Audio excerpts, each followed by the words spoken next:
नमस्कार, जय श्री कृष्णा। आप देख रहे हैं मेरे चैनल को बियॉन्ड 61। आज बात करते हैं आशा यानी hope.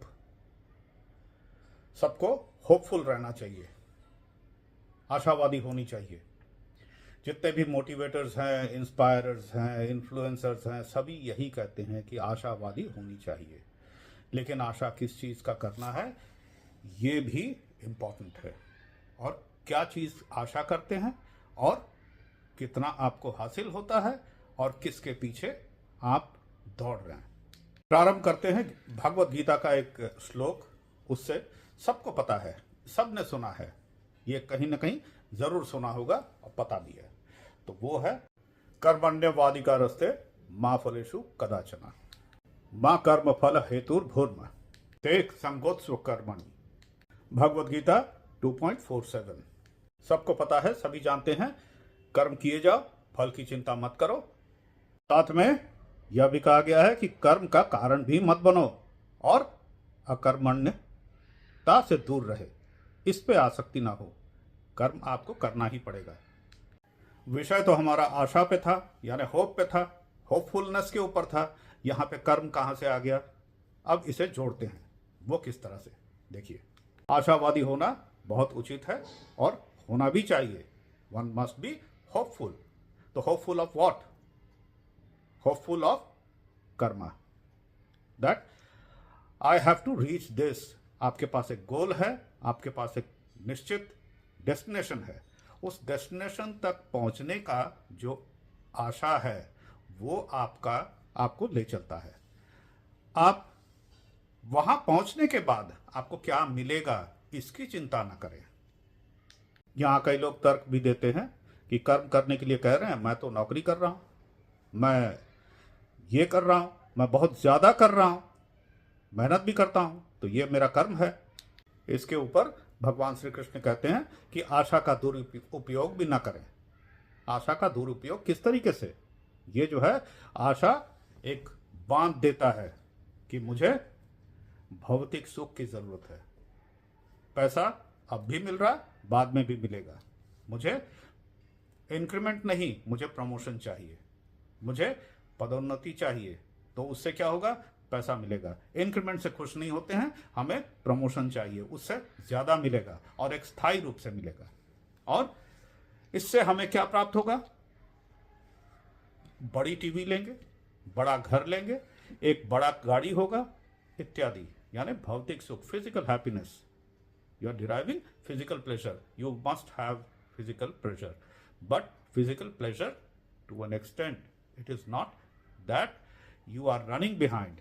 Running behind until what? अंत क्या है? और ये अंतहीन हो जाता है। ये जो आशा है, ये आशा अंतहीन है। तो अंतहीन मनुष्य हो नहीं सकता।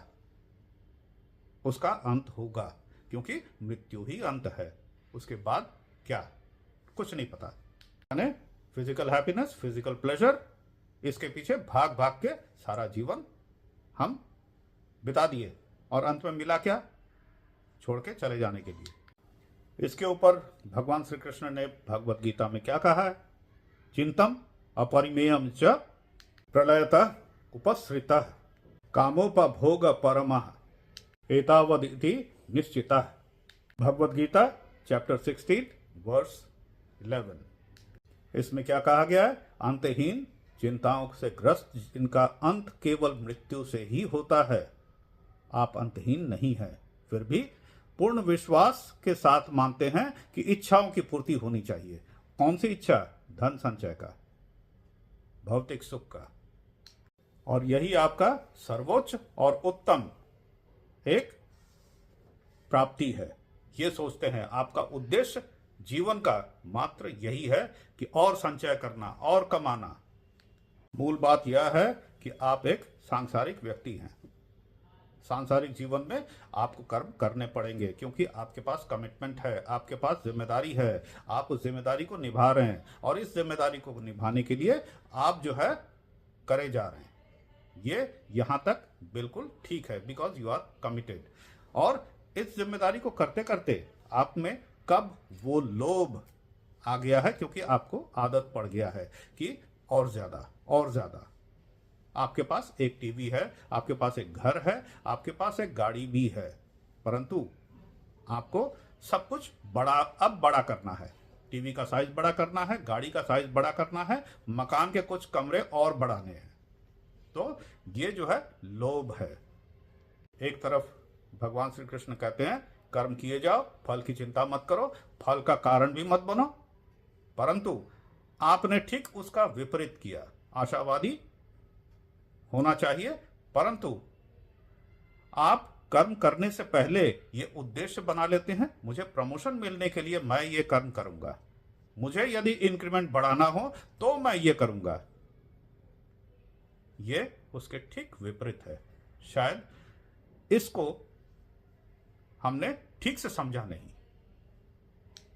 यदि मैं नहीं समझा पाया तो स्वयं भगवत गीता को खोल करके देख लीजिएगा। 2.47 और 16.11 तथा 12, ये दोनों को आप जो है पढ़ लीजिए, उसी से आपको समझ में आ जाएगा। ये यही कहता है कि आशावादी होना ठीक है, कर्म करना ठीक है, परंतु फल आपको जितना मिलता है वो आपके कर्म के अनुसार, your Karma returns back in the same ratio. जो जैसा करेंगे वैसा उतना ही आपको फल मिलेगा, परंतु उस फल के लिए मुझे ये कर्म उतने परिमाण में करना है, ऐसा नहीं है। इसका एक और पहलू है, वो ये है कि मुझे तो प्रमोशन मिलना नहीं है, मुझे मेरी इंक्रीमेंट तो ठीक होनी नहीं है, तो मैं क्यों करूं। यानी आप कर्म से भी पीछे हट रहे हैं, आप उसके बिल्कुल विपरीत कर रहे हैं। देखने के लिए और सुनने के लिए धन्यवाद। आप देख रहे हैं मेरे चैनल को, मैं हूं अशोक बोस, और आज मंगलवार है, हनुमान जी का नाम लेकर के इस कंटेंट को बनाया है। यदि पसंद आया हो तो लाइक ज़रूर करें, लाइक बटन को प्रेस कर दीजिएगा, लाइक करिए, कमेंट करिए। और आप देख रहे हैं मेरे चैनल को beyond 61। Thank you so much for watching. Hare Krishna, जय श्री हरि, जय हनुमान।